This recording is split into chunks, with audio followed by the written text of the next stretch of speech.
Hey guys, it's Jenna. I am a business owner and certified dog trainer at Yes Personalized Dog Training. Welcome to The Future is Force Free. Let's go!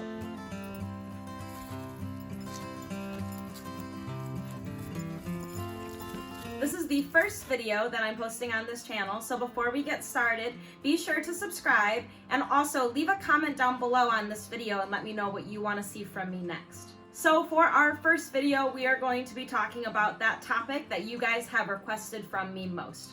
Every single time that I reach out to you guys and ask what you want to see from me, this is the most requested topic. So today we will be talking about what you should do and what you shouldn't do when you bring home a new dog from the shelter. This video is targeted towards dogs that are over the age of 6 months. So we're not talking about those little baby puppies that you bring home from the shelter. We're talking about either teenagers, adults, or senior dogs today. So let's go ahead and get into it. So first, absolutely do not, under any circumstances, have a welcome home party for your dog. That is probably the last thing that they want when they get to their new home. So whether it's the first day that your dog is coming home or even the first couple weeks that your dog is home, I don't really recommend big parties in general. When your new dog gets home from the shelter, they're probably going to be really confused, a little lost, and really stressed out. The last thing that they want is a bunch of people that they don't know hovering all over them and making a bunch of chaos. This is going to make your dog really uncomfortable in their new home and they're not going to feel safe. When it is time to introduce your dog to all of your wonderful friends and family, do it maybe one at a time or in small groups. You really don't want to overwhelm your new dog, especially because a lot of dogs from shelter come from unknown pasts and we don't know what their sensitivities are. Along with not throwing a big welcome home party for them, probably don't take them to a pet store or a dog park those first couple weeks as well. When your new dog gets home, they need to relax. They need to de-stress and go through what is called a decompression period. So with that being said, number 2, let's make sure that they have a decompression period.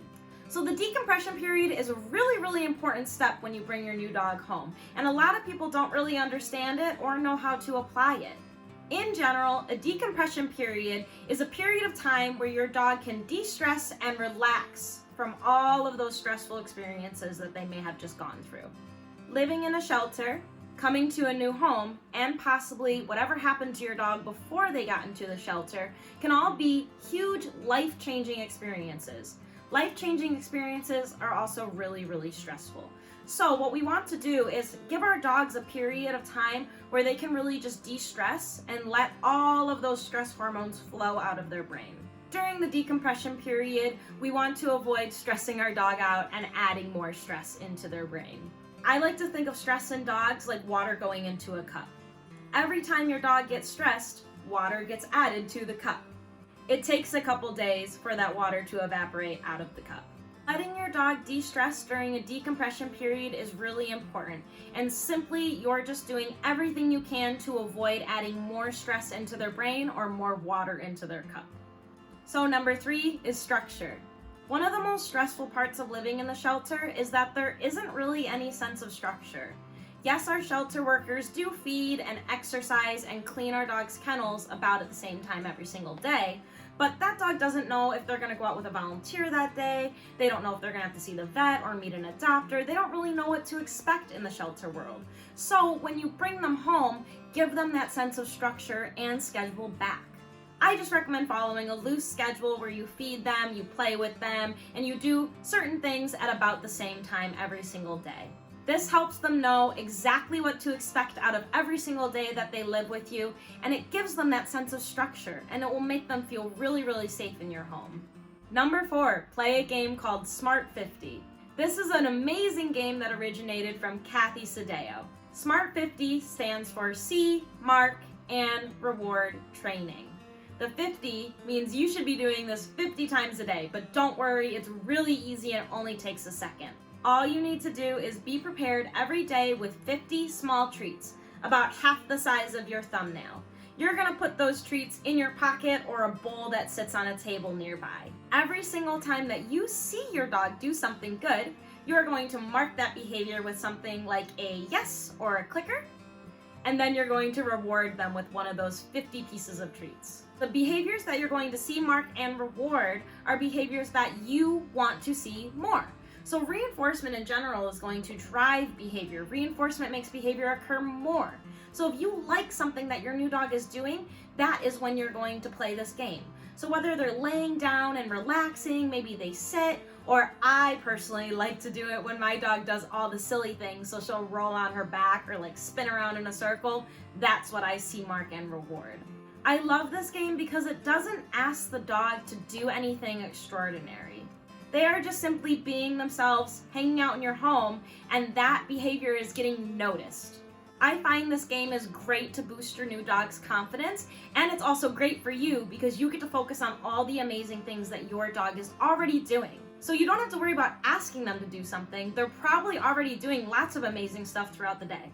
This game helps you see those things. So number 5 is implementing some type of creative feeding or puzzle games. Puzzle games are going to get your dog thinking, and it's going to give them that mental enrichment that they desire.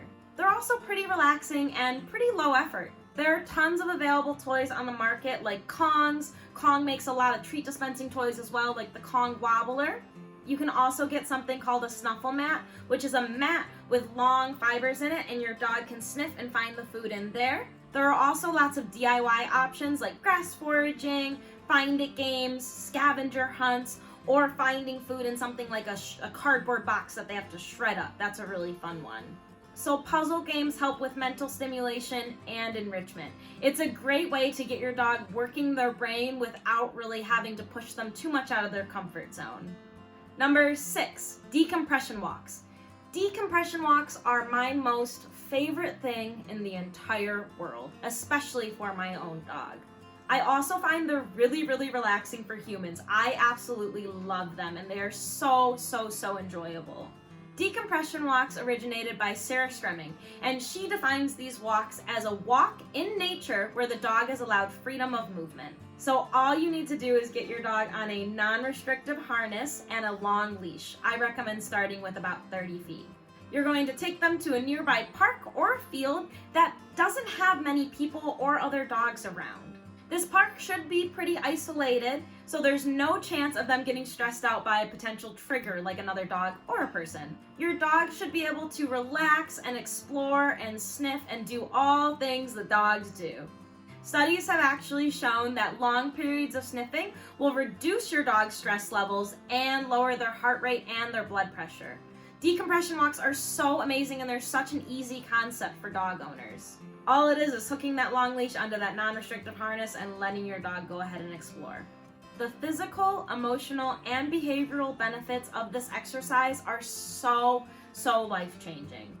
They will do wonders for your new shelter dog, and they will also do wonders for you. So number 7, and our final step, would be hire a dog trainer. I recommend bringing a dog trainer into your home for a first consultation within the first 2 weeks of your dog being in your home. When looking for a dog trainer, look for credentialed and experienced individuals. This dog trainer should follow something like a humane hierarchy or should implement fear-free protocols when working with dogs. Don't wait until your dog has a behavioral issue to seek help. Dog training is all about opening communication between two individuals that don't speak the same language. Definitely get a dog trainer or a behavior consultant that can help you build those amazing foundations for your dog and point you in all the right directions of how to build the best possible relationship with them.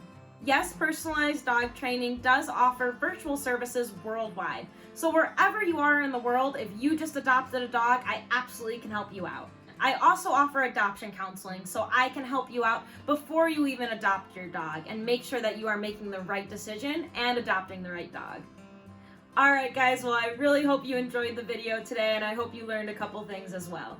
I'll be posting on this channel about 1 to 3 times a month, so be sure to leave a comment and let me know what you want to see from me next. I have so many things to share with you, and I'm so excited to be posting on here. I have also linked my social media and my training website in the bio of this video, so be sure to give me a follow there. Thanks so much for being here and watching the video, and I will see you next time.